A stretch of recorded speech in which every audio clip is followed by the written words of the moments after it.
everyone. Welcome to another episode of Speculative Speculations. I'm Varsha. I'm Chris. And I'm Jared. And this is a podcast where we talk about sci-fi stories in all their forms. Dan and Steve weren't able to join us today for today's discussion, but they will be back with us next week to talk about the end of Authority, which means today we're talking about chapters 16 through 22 of Authority by Jeff Vandermeer. It's the second book of the Southern Reach series. And the short story for today is The Triumph of Mechanics by Karl Hans Strobl. The author has an interesting backstory to him. We'll get to that when we talk about the short story today. The short story for next week will be The New Overworld by Paul Scheerbart. I'm not sure if it's available online, but if we can find a link to it, we'll post it in the description for the episode. And of course, we're going to be reading through to the end of Authority if you're joining us for these discussions. So with that, we get to the section of the book with possibly the most cliffhangery stop that we've picked so far. What were your high-level thoughts? There's so much. A lot was revealed in these sections, Yes. wasn't it? And we actually had a moment of Grace being nice to Control. Just a little bit. little moment, yeah. yeah. Just Yeah. a little moment, just a little bit. Yeah. And I think we are starting to see, I think I talked about this before, that I thought that the director was going to maybe turn into a sympathetic character, at least from Grace's point of view. She was doing everything right. So I guess this was some of the, and we found out who the voice was. So Yes. and the Megalodon comparisons suddenly make sense. Yeah. Yeah, this was interesting because this, especially this section we read, it felt to me like this book ceased being about Area X so much as it started being about this institution that they're in here, the Southern Reach, and it really focused on Control's life and what he's going through, and I was like, okay, we kind of lost sight of the mission here. We're kind of focused on the personal politics and stuff, and which was fine because it was still very, it's still in his style and still enjoyable to read, and it's still engaging on a very high level. You really want to find out what Control is thinking about, what he's going through, and we find out that he's has a little bit of his own hypnosis going on with the voice, Yes. who we find out who that is, and that, I mean, we kind of figured that. I think we kind of guessed that a little bit the last time we talked. You did, yes. Yeah. You certainly brought it up, yeah.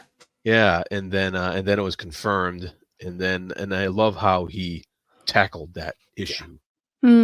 Yeah. With writing down stuff and the protocol and stuff like that, and that was pretty cool. I gotta say, that was something I definitely would not have thought of on my own, and he and I gotta give Vandermeer the credit where credit's due when it comes to thinking about that situation and how to get out of it. And I was very pleased with that.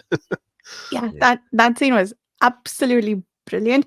It started out as being so confusing and disorienting. I was like, what the heck is going on here? What's he doing with this bullhorn?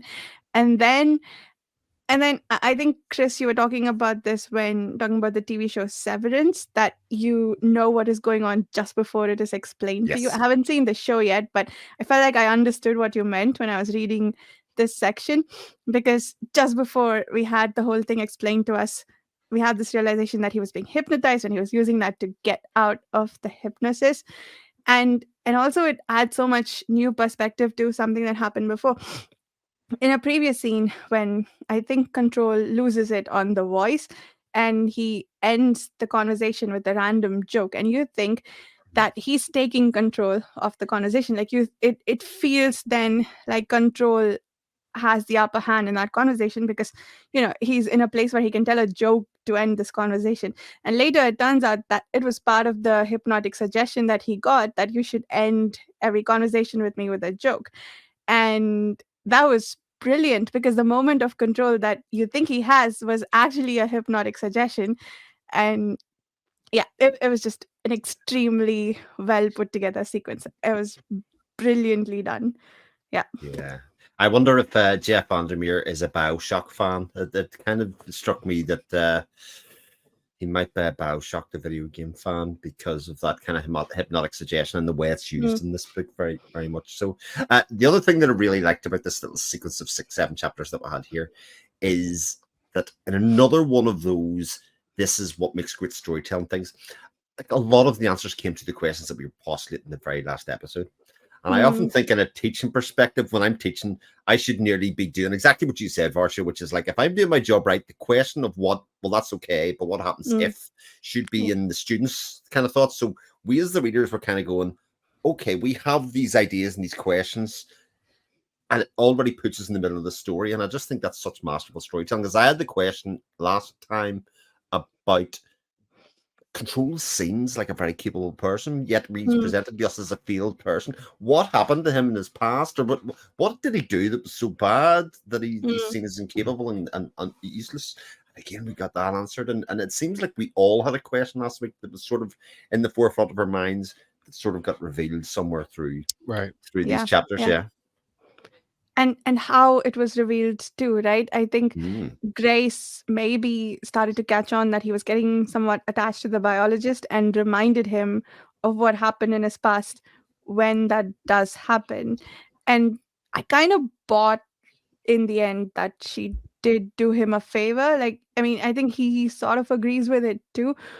But yeah, the way it was done, it's very damaging to him, but I think maybe it was the least damaging way that she could do it, perhaps. I mean, she could have also done it in a private conversation, but I think, yeah, I kind of bought that given the situation that she was doing him a favor.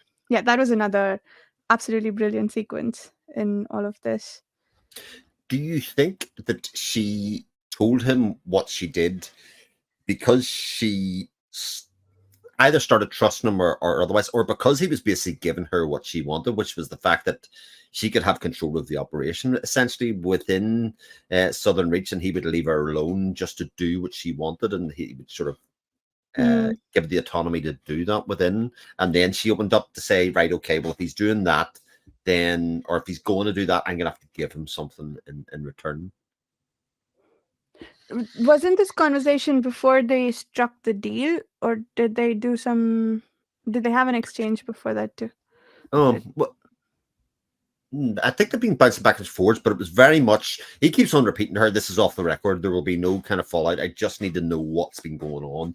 You need to tell me. And I think me as the reader, I was like, well, she's not going to give him anything, because she has been put in a compromised position by whoever she knows he's speaking to, i.e. the voice in the case has been put exerting pressure. So why would she give something up unless she actually is getting something out of it, as happens at the end, where she's actually going to get, as it turns out, she's basically running the operation now.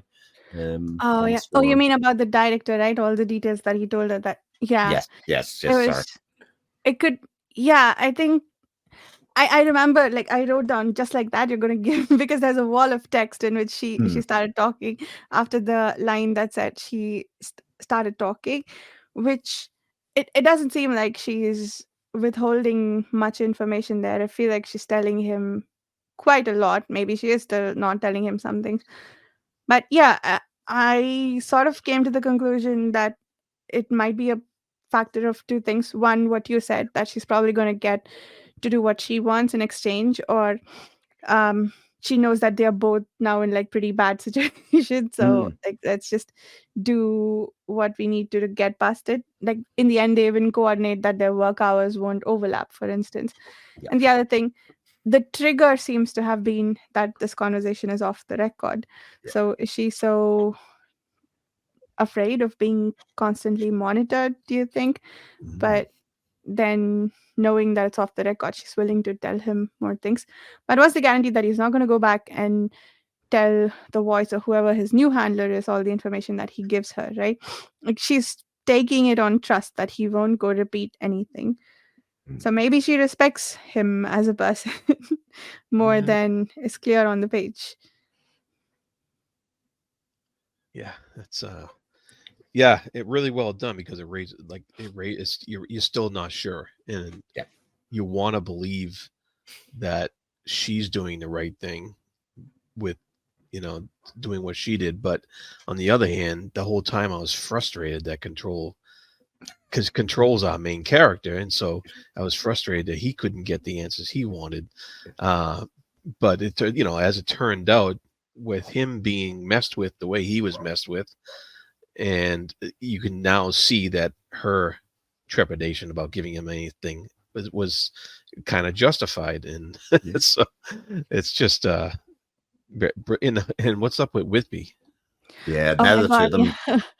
trust Whitby at all. I mean, they basically point the finger at him, basically saying, "Yeah, that guy, Jesus." Yeah. I don't know. I still feel like he's a little bit of a red herring. I think he's set there and all that. I mean, it could just pan out that Whitby is interesting, and we'll find out that some weird Area X thing is possessing him now because he maybe He's ate a plant actually at a some rabbit. He's a rabbit. Yeah. uh, Doesn't he kind of perk up sometimes like one, or he's all nervous like one sometimes? Scrunches up his nose. Yeah. Yeah. Like he's looking out for predators, yeah. But um. I was Yeah, sorry. Go ahead. aggravated that at first that Grace took the biologist away. I was like, Yes. no, because she's still one of my favorite characters from before. Yeah. And it's like, no, I want more. But And it also seemed like she had most of the answers that we were seeking. You know what I mean? If we were going to get answers as a reader, the biologist is where it was going to come from. And all of a sudden, it's stripped away. And again, I think that's a really clever narrative device for you, the reader, for the author to do, to kind of say, you're not getting those answers you thought you were going to get. She's out of here. Because we get she says, I'm not who you think I am, or something like that. She said, I'm not the biologist. I'm not she the straight biologist. up says, I'm not the biologist. Yeah. What? And then she's gone. And it's like, no. How? And that was so chilling, the moment when she turns to him and says, I am not the biologist. What do you want from me? That, again, like I guess we kind of knew that to be true. Maybe. I think we were very ambivalent about it. At least I was. It's unclear whether she has returned as the biologist or if it's a doppelganger, right? But when she says that, the self-awareness somehow is extremely chilling, that she thinks that she's not the biologist. She knows that this is what the people want. So they are somewhat self-aware doppelgangers, it seems. Or maybe it's not even a doppelganger. Maybe it's just she talks about a brightness within her, which could mean also that what she was talking about earlier in the first book, that she's being taken over and she doesn't feel like herself anymore. So it could just be a metaphorical way to say that she's not herself, right? Which but we don't know for sure. We don't know. Now she's gone. And in classic style of these two books, we got exactly the answer we were hoping to be answers. She says, I'm not the biologist, and you're like, but that's not enough. Like it is the answer to the question I was looking for, but also you just can't say that in isolation and just expect us to just accept that. We need to know more about what are you then, Wrong question, Chris. Wrong question. Exactly. Got to ask the right questions.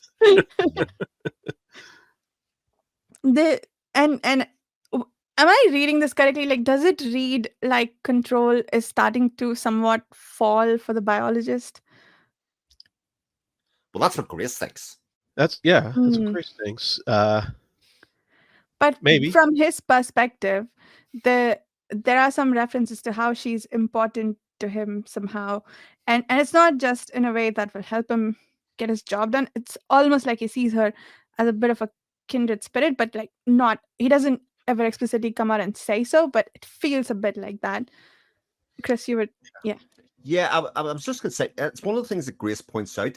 We've obviously been following this relationship between the control and biologist and kind of going, oh, he's been clever in how he's kind of trying to get close to her and all the rest of it. But Grace points out that their relationship has moved incredibly quickly day by day. And when she says it out on paper, you can see what the problem is. And you can see why this is an issue. And you're like, we never seen that like that as the reader. But especially coupled with his history and his past, dalliances, let's just say, you can see why Grace, if she's competent, is like, no, this is not happening again. This can't be happening. This person is too important to the project to go forward. And again, very cleverly written. Yeah, she's kind of like the person who comes in and rips the Band-Aid off, you know, and says, hello, you don't like it. You know, you don't. It hurts, but it looks. From her perspective, like you said, it looks like they were getting too close, and I mean, I could definitely see a fondness for her developing with control, but you know where that would have went, who knows? But yeah, and at least an understanding was developing. I think there is this moment which was very interesting, and it made me think of other things that we'll jump to in just a sec. But I think he's staring at something, maybe a vehicle or something, and he thinks to himself about how the wilderness could take it over and make it a part of itself. And he's like, the biologist wouldn't have a problem with it. She might be okay if the wilderness took over. And one that, I think we know enough about the biologist to think that, he's not wrong. And the other thing is about the wilderness taking over. We talked about the possible environmental themes in the series last week.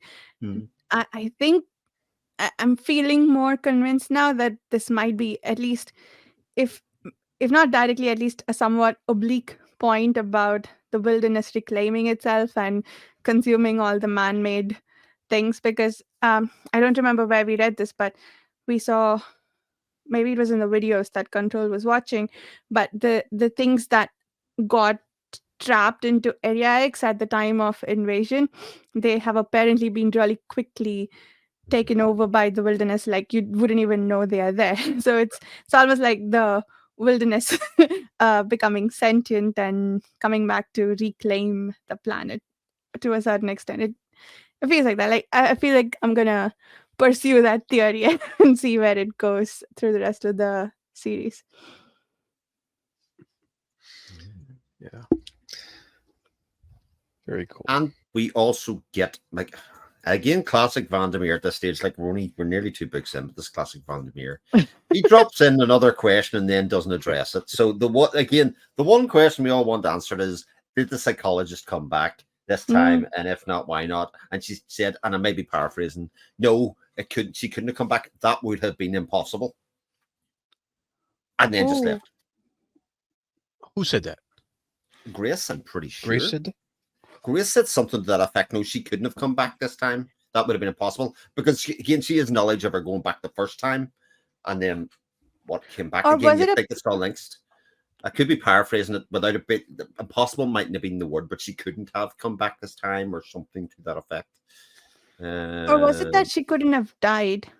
Or she couldn't have died. So something like that. I mean, we think that she's been absorbed by Area X, because the last time we seen the psychologist, her leg was glitching out of the ground. And that she was becoming one with Area X. And again, the big mystery is, well, why didn't she come back? Or if she did come back, why is she not visible in Southern Reach in the same way as our other characters are? And also, couple of that, we have the exploration into the sites that everybody returned to, and the fact that they are scanning them and testing those sites. And of course, the empty lot is different. Yes. Which again, we've sort of postulated as being key or being important as well. Again, all these ideas that use the reader kind of go, there's got to be something about it. There's got to be something about it. And it, again, it's teased at you, this kind of thing. And reaffirmed in another way to kind of say, like, you have been paying attention that went back to an empty lot, because, like, this might be something, you know? Yeah. So Do you have theories on what might be different about the lot? No. Yeah, I don't. Yeah, and also, what is different about the the voice? What was his name? Ended up being Lowry or something like that. Yeah. Laurie, yeah, yeah. Yeah. What is different about him that he was able to be, you know, let back into Central and Mm. have this position of authority that he's not changed, or is he changed? We don't know. Presley, yeah, yeah. Um, but how did he get into that position where he has that kind of hypnotic control over control? You know, like there's more to the story there. Yeah. Like he came back from Area X, so Survivor 1 of 25, was it, or something like yeah, that? You know what I Yeah. mean? yeah, Only one person survived, and we sort of get glimpses in the videotape footage of that shit went wrong, yet he yep, comes yep, out. And yeah. again, we as readers are very dubious as to what happens there and what actually does that mean. Why pick Yeah. one person to come back? Yeah. So not only did he come back, but he's put in this position of authority. And he's So been calling the shots on all the yeah, expeditions, we find out.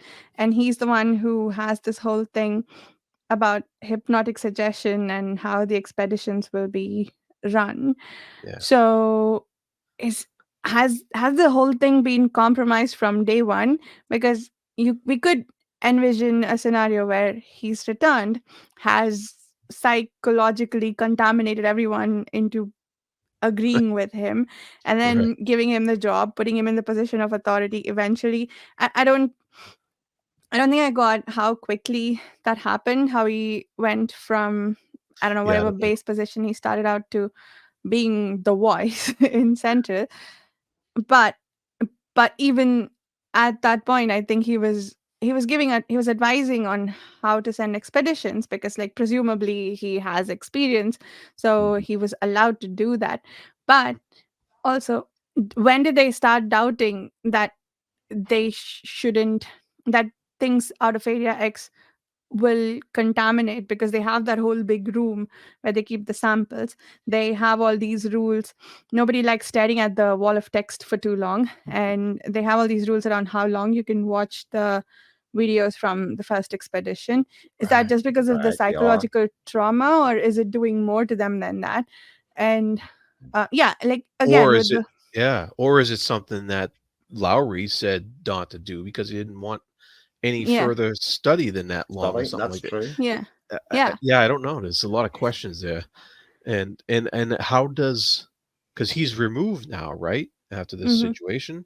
And was it his mother that got that to happen? Was Or was was it The, your, was Roy removed? I don't know. I think they're sort of working in a kind of roundabout away from him. yeah. I think he's just no longer his handler, because he Yes. just no longer he no controls longer handler? has Now, control. did Yeah. his mother have something to do with that? Him being removed as the handler? I think it was because of the reverse hypnotic suggestion. If I interpreted it correctly, Laurie is basically useless now, because as a handler, because he cannot control anymore. So he's just off the job for that. Like, Off the maybe job, just as a right? consequence of what happened, not uh Yeah. due to Because intervention by the mother. Control has the conversation with his mum after he finds out about the reverse hypnosis and going through that, and then he starts to probe her and actually get some answers from her. That it is Laurie, that Mm, it's Yeah, this the right. direction of what's happening here, and then we also get that the psychologist had probably figured it out as well. Before mm, Control, insofar as she was getting the instructions, obviously from Laurie, but that she was determined to find ways to subvert that, i.e., hiring the biologist who was not seemingly qualified, but seemed to be a not a good fit or sat outside the boundaries of what he was setting. And mm. look where that's And got us. did she pick the biologist because she thought she'd be the most likely to throw off the hypnotic suggestion? Do you think that she'd be more of a free agent than the others would be? Hmm.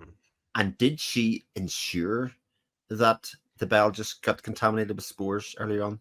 did she ensure that Ooh. all of that happened at that stage by being Oh, on that mission? If you know what I mean. Mm, now you're going way back. All right. yes. Mm. Yeah. And is the contamination with spores what prevents the doppelgangering? So, yeah, about Who the knows? lot, Yeah. the sort of theory I have is that the others are doppelgangers, so products of like pure products of Area X. Mhm. And so maybe they cleaned up the area around them somehow, like creating a pristine pocket so that less human toxins. Whenever they talk about how Area X is different from the rest of the world, they talk about how it has fewer toxins produced by humans. So, and maybe, and the lot we are told is unchanged. Maybe because the biologist came back as herself and not as a doppelganger. So, I don't know. But Maybe. maybe. So Maybe, many maybes. to everything. Yeah. A lot of maybe too. Yeah. The what was I gonna say? We were talking about uh, what were we talking about just before this? The wilderness, the mother, the hypnotic suggestion with the voice, the director. She could have come back. We find out when Control Mm, goes to her house. Maybe. Oh, maybe. Yeah, yeah. because the words were new, basically, because Yes. he surmised that there's no way the words were there when they, when Went they back to came get into the this stuff. place Yeah. and cleaned it up or whatever.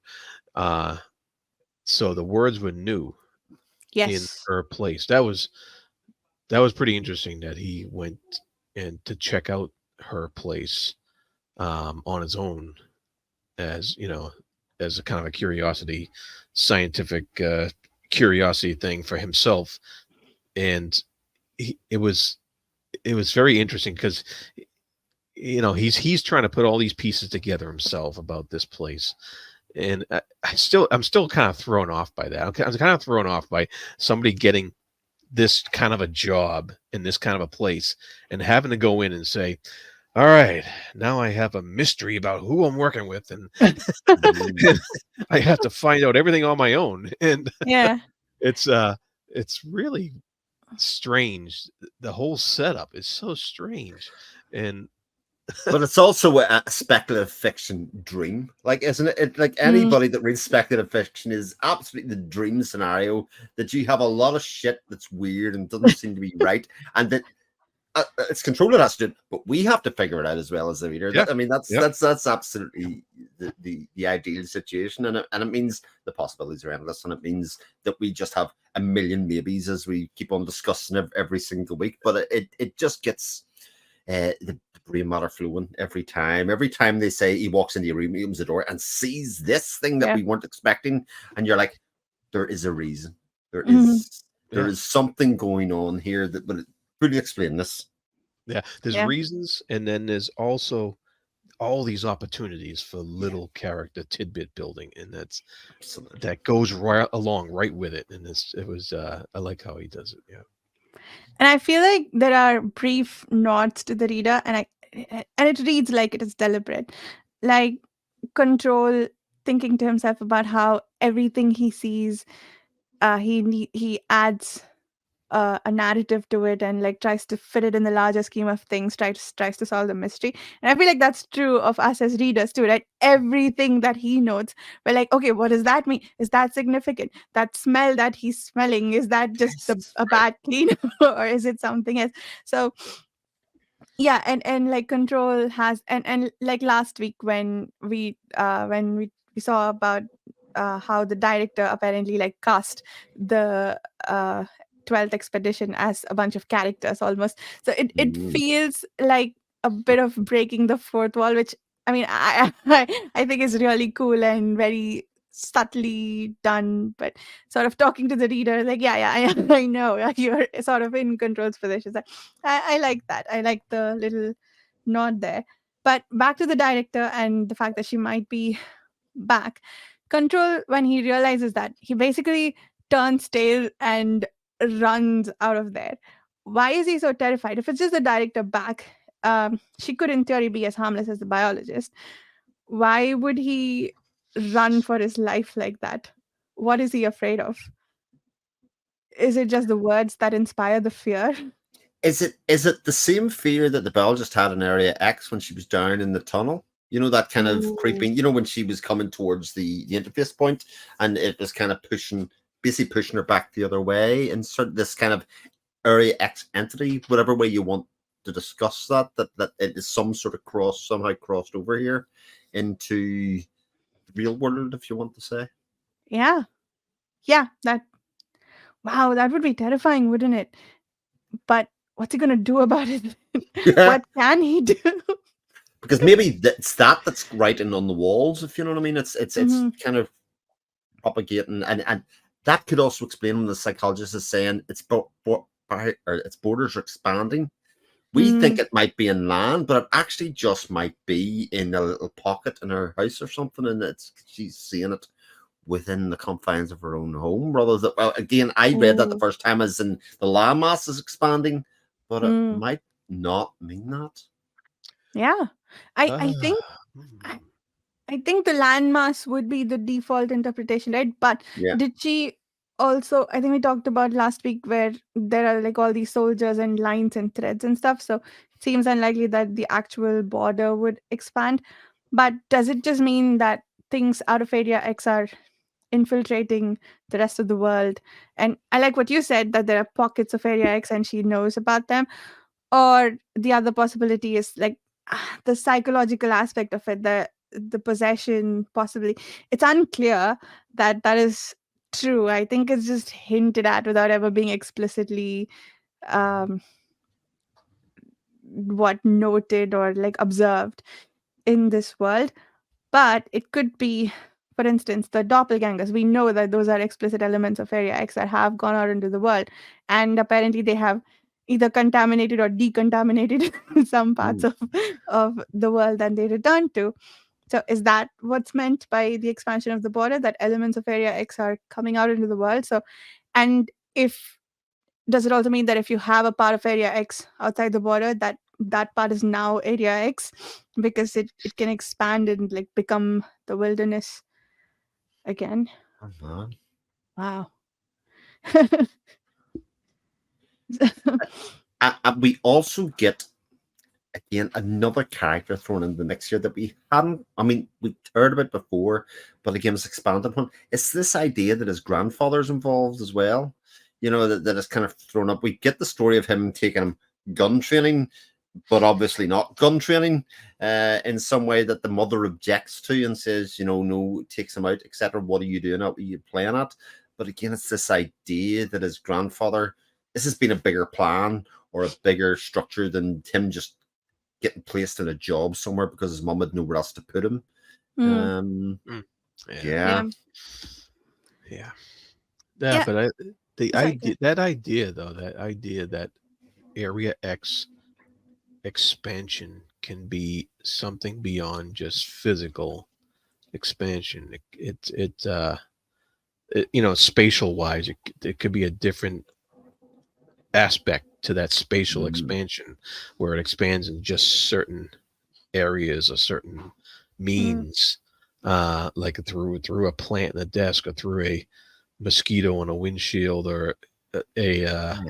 or words in a house or even so the other mentions of insects here and there that happen mm, in the book. So the expansion can be, I would say, maybe more invasion than Mm. mm. expansion. Yeah, You know, I like that Yeah. interpretation. infiltration, maybe. Yeah.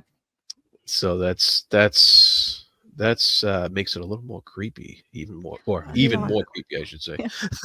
And maybe that explains what the empty lot is different about, because again, there's a part of nature and a part of place rather than a lot of people ended up in their front Oh, room or yeah. other than that. Yeah. I mean, that could be used to explain some of that as well. Mm. Mm. It was already a part of the wilderness, so it didn't need the adjustment. Very nice. Yes. So, Yeah. what did Control see in the videos that terrified him so much? Sorry, I started a new topic, but is that No. yes? That's fine. That's fine. Okay. It is a question. I didn't really have an answer for it when I Yeah. was reading it, other than it shit went wrong. Shit went down, and they couldn't watch on or rewatch it. That hour time limit is the bit that was in my head going, okay, so why would you not let people revisit this or go over this? Either it's a control thing or it's a preservation thing that you didn't want actually people to see too much of it, that they couldn't get it out of their mind, kind of thing. Yeah. I had tabbed that because it's kind of funny because control sets us up for him seeing that, because he said he asked for the experience, but he actually did not really want it, and so Vandermeer sets us up for something there, because then he starts explaining what's in the video, and it's also a note that from another analyst that no other expedition encountered what he was about to see. And so is that what makes that first expedition so different, that Lowry was able to come back and be with the company? What is different about it? Yeah, I don't know what else we saw there. Yeah. Did Other than- the first part of what he saw, did I interpret that correctly, that there were two instances of the same person in that video? Like they already knew about the doppelgangers after the first expedition? I didn't pick that now, but now you make me believe that is And exactly what happened. Yeah. It showed nothing but blotchy shadow, night shots with no contrast. And he kept squinting into the murk, hoping to find something. Yeah. But maybe it was just a self-fulfilling prophecy that he was seeing something.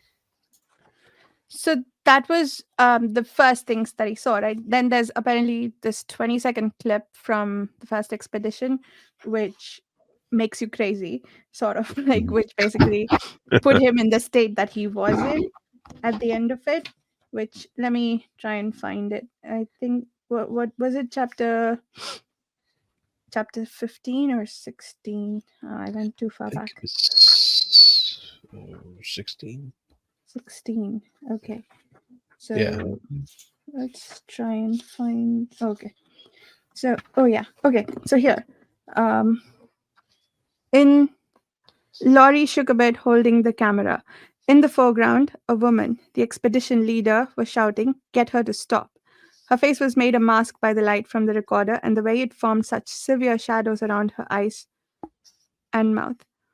Opposite, this is the important part, opposite, across a kind of crude picnic table that appeared fire-burned, a woman. The expedition leader shouted, "Get her to stop. Please stop. Please stop." And so in the foreground and then opposite, right? That's two instances of the same person. Is that not right? And then later on, I think, that they were shouting at each other too. The woman on the left of the screen then stopped shouting and stared into the camera. The woman on the right also stopped shouting, stared into the camera. So there were two copies of this person who were doing exactly the same thing. Oh, right. Yeah. Okay. And I never that's picked that up, but and that's so that's a doppelganger, we assume, right? I think so. It yeah, seems like making of one. Yeah. Like the Yeah. same way that the biologist's husband saw himself Yeah. in Yeah. his journal there. Wow. And the terror, she's saying, like, get her to stop, please stop. This is reflecting some terror in this woman, and some description of expressions and stuff here also indicate that same terror that the biologist's husband seemed to have had, sort of, and seeing a copy of himself. And then later something, they see something so incredibly large that its edges were well beyond the camera's lens. So the big thing caused a shadow to fall on the camera. They thought it was a cloud, but it's actually just a creature of some sort, it seems like. And then And then the expedition leader, it was as if she had been erased from their memories. A later clip shows them all just chilling about and having fun, having completely forgotten about the expedition leader. So a lot of like interesting psychological stuff happening too. But um but after this, later references that he makes to Grace, I'll see if I can find. I think I underlined it, but it seems like I could be really overreading this, but it seems like what may have happened, the thing that there is a bit that they haven't explicitly described to us. We read about the woman, we read about this creature thing, and then we read about them having fun. But there is something else that he saw that drove him crazy. It wasn't just this, which I think may have been one of them turning into a bird of some sort, because he makes a reference to Grace about looking at things from up in the sky. And she seems to recognize that he's making a reference to something from the tape.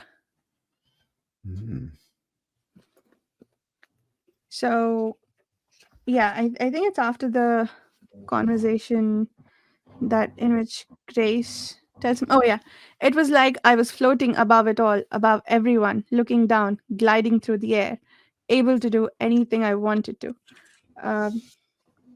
I think, I don't remember what he's talking about, but this saw the connection register with her, but not the guilt. So this feels like a reference to something else that he saw on the tape. And my hyper projection is that someone turned into a bird, and that's what's making him like completely question his existence, I guess. But if not that, there's still something interesting that makes this a connection to the tapes from the first expedition. More questions. More things to be answered. Yes.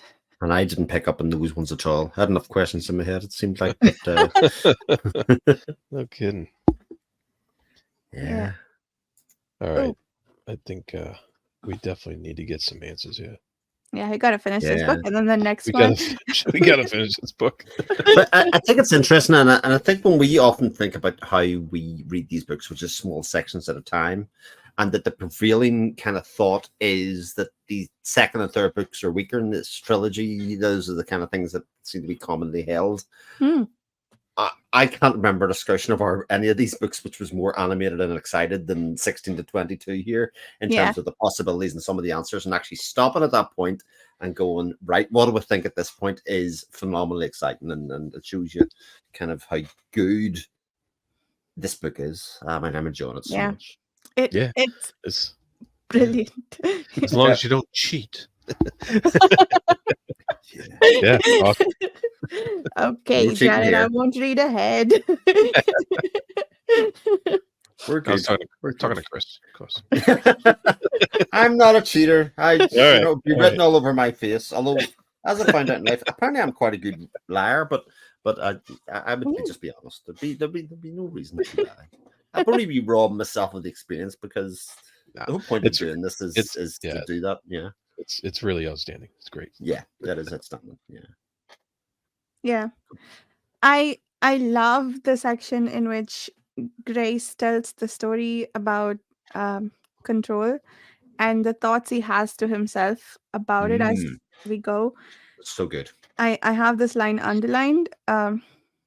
He didn't think about it every day. You didn't think about it every day, or it would rise up and consume you. It just remained there, nameless, a sad, dark thing that weighed you down only some of the time. It's just so brilliant. Yeah. There's a couple of really interesting things about that scene, apart from the fact that it's just so well written and so evocatively written and so emotional. So nobody else is really concerned about the story. Like, nobody else within the group cares apart from Grace and Control, right? So its purpose is as a power play from grace to control to kind of say, I know something you don't know. The question that raises for me is, how does Grace know? Given how protective some of the information has been about lots of the project, etc., how does Grace know? The director might have known, or might be able to find out it had that kind of clearance, but Grace, I'm not so sure. Which I is the question kind of, about who Grace is. yeah, I kind of assumed, maybe wrongly, but I did, that she got it from the director. But that's what I kind of read into it. So exactly my point. So either the director gave it, but that the control room got put in place after the director went into Area X. So again, it gets this idea that Grace is in current communication with the director. If that makes sense. Yes, isn't that right? I'm reading that. Yeah. Right in that way, because control room came afterwards. I kind of thought that maybe she has her own faction within Central, but there's also the fact that the Voice is trying to shut her down. So, yeah. I mean, if it was the director, is this the kind of information that the director would have access to when she's not in communication with Central clearly? Or, yeah, it's a possibility, though. It is possible that she knows of the director and is in communication with her regardless. There's one other possibility, and I don't know how this happens, so don't push me on it. But it seems like the Grace and the director could be one and the same right now. Oh. Either the consciousness merged, or she's carrying her with her, or something like that. Because Grace could go out to the house. Grace could have done all those things in the director's presence or otherwise, and could be when he says you've been coming to my office, etc. The director is the person that seems to have all of the knowledge. It appears that Grace does as well for whatever reason, but maybe they are just one and the same at this stage or something. Like they're definitely close. It seems like they're a lot closer than we might have postulated before this series of 6 or 7 chapters. Yeah. So that ominous suggestion of the director looking at him through Grace's eyes, that might be more than metaphorical, you think? Yeah. Who knows? I don't know how it would happen or how it's possible, but again, like a lot of things in this book, sort of anything's possible. You could write it and explain it away in a lot of different ways, given the weirdness of the story. There's a couple of lines in here where Grace tells him that the director did not share her every thought with me. and then he says, I find it hard to believe that you don't know more than you're telling me. Yeah. So do you believe that line? That she didn't share? Yeah. Breadcrumbs and clues. Maybes. Why do you think the director was not fireable for going to Area X? Also, I guess the other reveal was that she did go to Area X and come back seemingly intact. It seems like she's got Area X figured out somehow, which means it's possible. Does she? Yeah, they reprimanded her after she crossed, but did not fire her. Yeah. And she said, ask your mother. Yes. So the only person that's come back intact that we know of is Laurie. So, and assuming that's the person that would have fired the director, maybe they share something that they both know that makes it impossible to fire her. So either fire or kill her, or one of those kind of things, Yeah. Yeah. It's possible. I don't know. I'm wondering if she has some sort of connection to the lighthouse keeper, that the woman in the picture. Is it the director? Is she related to the director somehow? Or is that the reason they can't fire her or don't want to? I don't know. The lighthouse keeper hasn't been mentioned in ages, but it still is one of those things that feels so important. The 3 people in this picture feel important. I keep forgetting about that. That's right. The lighthouse keeper. And yeah, the third person, you're right. I keep neglecting the third person. And like there are several females that could potentially have something to do with the daughter. I mean, I'm assuming daughter, but yeah, the female in the photo. But the third person too, who or what is he? Yeah. Oh, and the new map that is in the director's house apparently has a line to the Southern Reach department. Is that showing the invasion, the map of like what's changed? Is this part of Area X now? Or this is also significant in some way? It seems like as significant apparently as the tower and the lighthouse.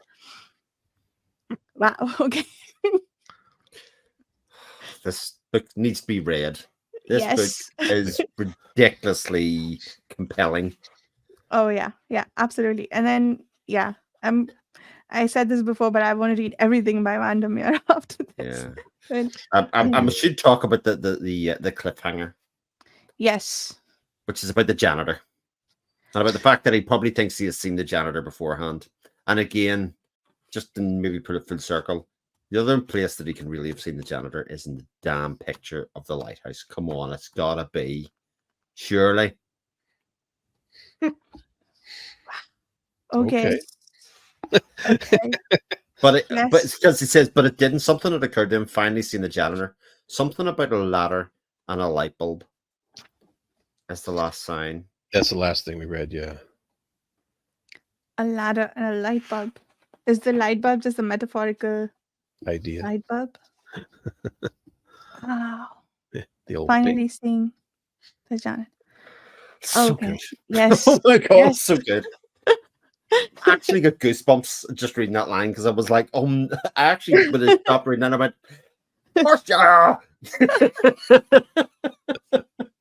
why stop here?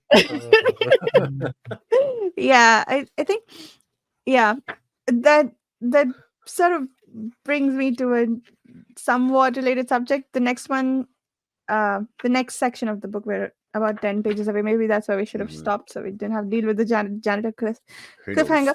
But we finished the section called Rights and then came to a section called Hauntings. What the hauntings just okay. First, what do you think the rights were? I think I'm getting more sold to Jared's idea of the ritual of coming into work and answering to the voice and so on. And then the hauntings might be the leftovers from like whatever is haunting him from watching the videos of the Area X. But do you think there are more metaphorical or different connotations? There might be multiple interpretations to these titles. There could be. Oh, I wouldn't doubt it that there's multiple. There's more than one interpretation to the titles. Finding that would be an exercise in a full-time job, maybe. But talk about these books would be yeah. But because the section in Hauntings opens up with another 000 chapter. That's right. So, yep. And I was like, oh, that's strange because we haven't seen that before, and of course it's just like one of his dreams type things, and he's waiting in the darkness for the soundless fall without splash or ripple again. So the kind of dreamlike quality in that little opening thing there, and that kind of tells us that there's going to be some haunting type stuff in the next section. We haven't got to the end of that section yet, so I don't know how it's gonna relate to the end of that section, but no. But thank you for bringing up that dream. I meant to talk about it. In the earlier sequence where we saw the dream, he was the one falling off. Now he's the one in the water and he's looking at someone falling off. Is he seeing himself? Is it a split consciousness? Is he now split between what was in the water and what was falling? Or has he just shifted perspectives to the water? Yeah. Maybe. Maybe.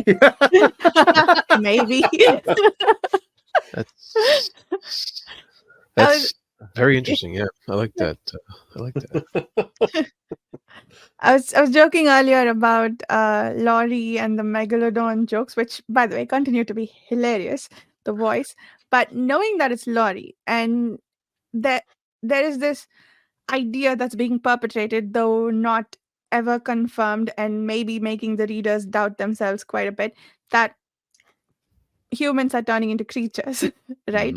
That is a general idea that's prevalent throughout the two books that we've read, I think.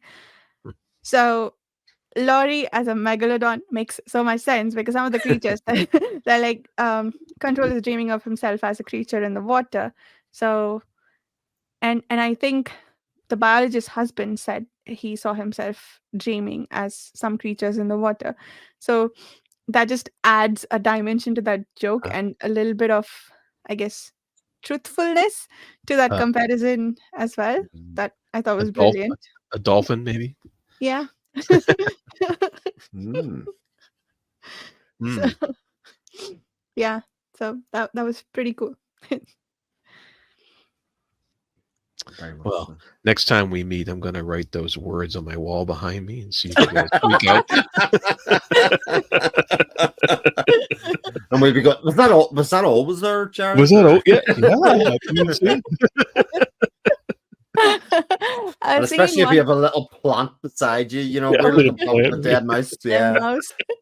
I like that some things they are so careful about, but other things they're just like dismissive. So when she tells him about the director's expedition to Area X, there was talk of samples, but none was mentioned. It could have been the plant and the mouse. Yeah. Just like a throwaway reference there, Yeah. not important. But the wilderness that won't be killed, it wants to take over the world. Yes, more. Like the plant can't kill a plant. Mm-hmm. Yeah. Did they try setting fire to it? I forget. Maybe not. But they didn't try eating it. I don't remember them going that as far as we know. Yeah. Yeah, I was thinking one of the thumbnails should just be like a wall of text, and then we'll see if people get like terrified of what they're eating. Hypnotize all of our viewers. All 20 of them. Subliminal message. Yeah, you must listen. Wow. Cool. Any other thoughts on this? Yeah. I always think when we have fewer people, we'll have less to say, or the discussions will go on for less time. But yeah, I have to. After having reading this section and I put it down, one of the things that came to my mind was, I am never playing poker with Dan, like ever. Yes. I sat there for that long and have these kind of answers, and kind of, especially with the questions that were being generated, like Jared and stuff last week, and just not react. I'm like, oh, not react. Scary, to not react to my hypnosis question. That was like, that was perfect. He didn't give anything away at all. No. Scary. Yeah. Never playing poker. Good call. Yeah. If you ever organize a pay-chewing gaming night, it won't be for poker. Yeah. All right. Yeah. So are we ready to move on and talk about the short story for the day? Sure. Which, interestingly, also prominently features rabbits. Yes. How great was that? And not just wasn't it 2,000 in the authority? Isn't it 2,000 rabbits, something like that? Yeah. This is a billion rabbits. Billion. Double down. Yeah. I'm not sure you know what a billion means. Yeah. Do you know how big that number is? Yeah. So, as promised, this author has an interesting history that I guess we can talk about briefly. I actually kind of wish I didn't know it before I read the story. Because I read the bio before it and I was like, oh, crap. That doesn't color my view at all.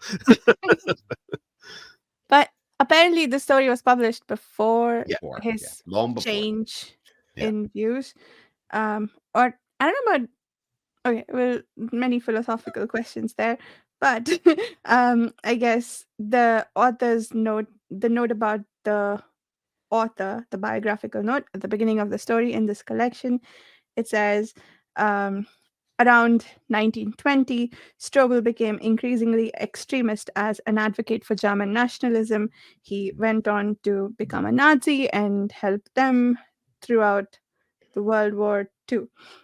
but this story was published in 1907, and um, the theme that, as identified by the editors of this collection, seems to be that uh, the apparent faith and optimism about industry and industrialization is the threat inherent in a mechanized society. So that's the theme being explored. And the last bit that I think is interesting is that this stance is in direct opposition to the can do Jeeves attitude about humanity's endeavors on Earth and beyond. Beyond the stars that dominated some early American science fiction. Well, actually, that's the second last bit. There was another thing that I wanted to point out. The story that we're reading next week, Paul Scheerfield, is that the name of the author? Um, he is also a German author, and we're reading these two stories back to back because of how they are ordered in the collection. But it says here that in horribly tangible ways, Strobl ended up embodying the antithesis of every hope Paul Scheerbart had for the future of Germany and humankind. So it'll be interesting to read these stories side by side, but except that this one wasn't written after he became a nationalist. So regardless, I think we can maybe talk about the themes in and of itself, and also I have some questions for the group about what you said, Jared, that you had found out that this author maybe wasn't exactly um, a, didn't have good ideas at and yeah, he was a Nazi. And does that affect whether you decide to read a story or not? Like, we decided to read the story and we are reading it for a group discussion, but in general, would that prevent you from picking up a story, or would you still consider it reading for research or like trying to develop context? Do you think that's important, or should we rather like not read it all? Like, do you guys have opinions on that, and do you want to discuss it now? Well, the story in itself was, I don't know, it's kind of a cutesy type Mhm. mechanical fairy tale almost. And but because I knew his affiliation with Nazi Party and stuff like that, um, I think it colors how you go into the story, because you're kind of looking for that stuff while you're reading it.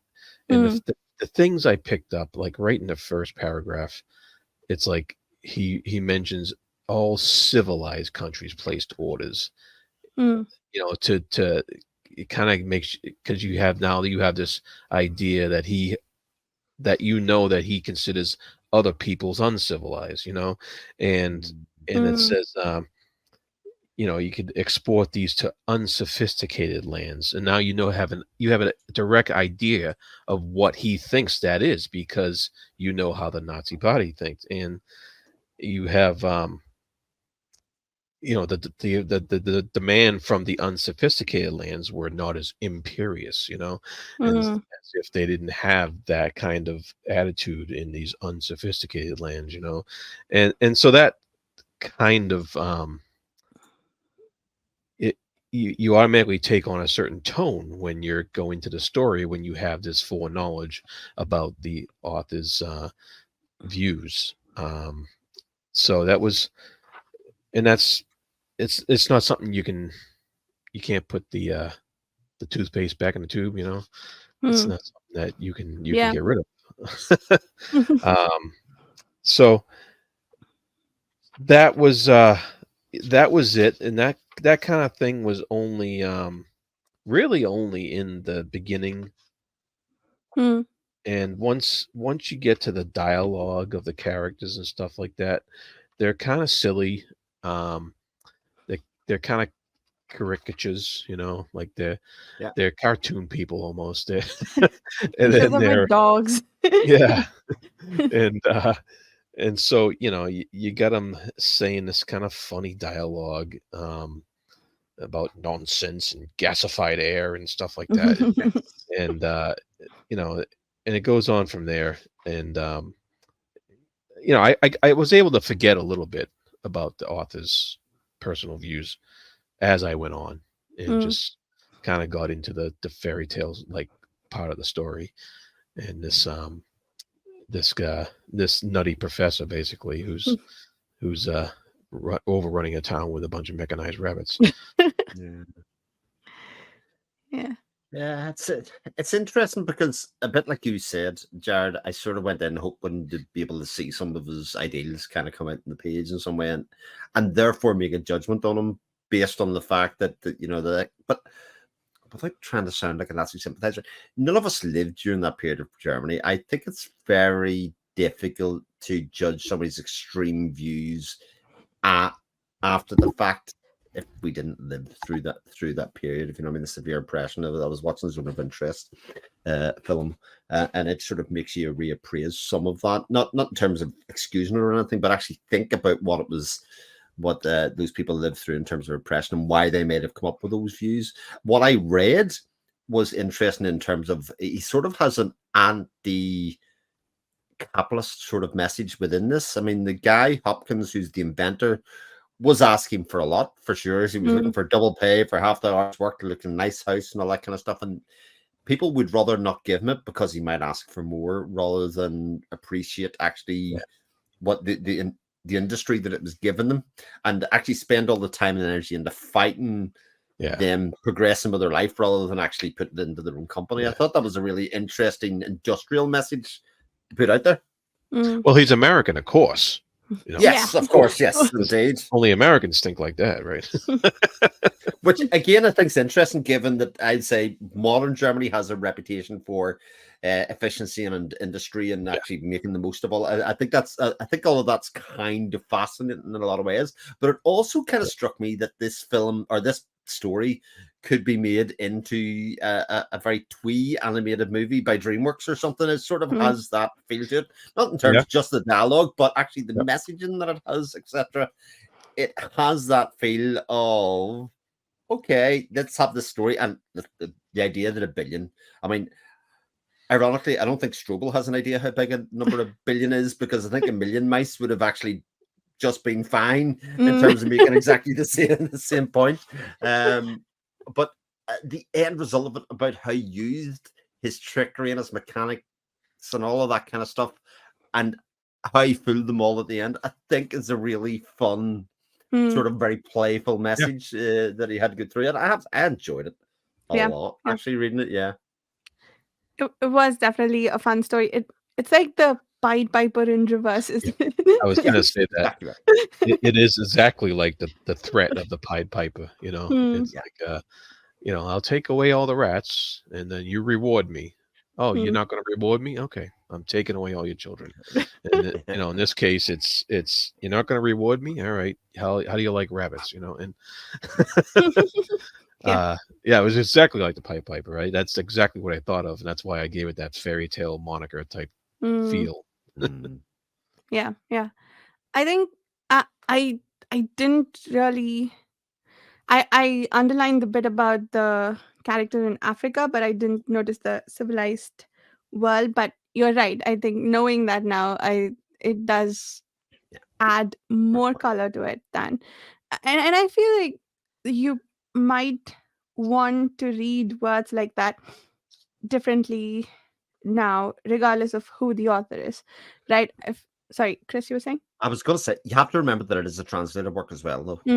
And actually, you know, what the initial intent for that was, especially depending on when it was translated, I think might actually color what we actually read. But it is an interesting point and an interesting thing to explore, I think, given his context. Yeah. I think words like that maybe have more connotation now that you'd want to think about the word, how the author writes something. But knowing going in, you would read them a certain way, I think, for sure. What was I going to say? Yeah, but the story overall, I think, was fun. And it did require a significant suspension of disbelief, I think, which typically sci-fi stories don't tend to need. But like the woman who pulled the rabbit out of her cleavage, like did it just appear there? How did she not see it getting there? Like what was that supposed to What be? was that rabbit doing? Yeah. And apparently he can make them disappear on short notice. How are you going to do that? So yeah, it did require a suspension of disbelief, but also You've the never seen that before? just making rabbits disappear. Yeah. Oh, Yeah. the Here's a billion magician. hats. A billion hats for a billion rabbits. I really like it. Nice, very nice. But I love the joke at the end that I had a real live rabbit that just ate carrots. I had you so terrified that you would believe anything Yeah. I Mhm. say, which was interesting. But do you agree that the message is that um is a cautionary tale about a mechanized world? Is that I'm not saying I don't see it. It's not there. I'm not seeing it. Yeah, it's only when you brought it up that I kind of went, well, I can see where it's coming from, but it's not what I took away from reading the story. Kind of Mm, without that feeling, I thought it was a cautionary tale about how much time and energy big business put into protecting and not rewarding people who deserve reward and that kind of stuff. I thought it was sort of an anti-capitalist message, if anything else, rather than an anti-mechanized world message. yeah, yep. That I think that was my key takeaway too. The one, the manipulations behind the scenes of like rich people getting what they want, and I guess the retaliation. I, I guess this is a message that I choose to read, that someone brilliant can uh, outdo them in their own maneuvers. But Yeah, I think it's also the other point that comes across is actually how not intelligent people in power often are. You know, mm, because he kind of lays it out in his mind.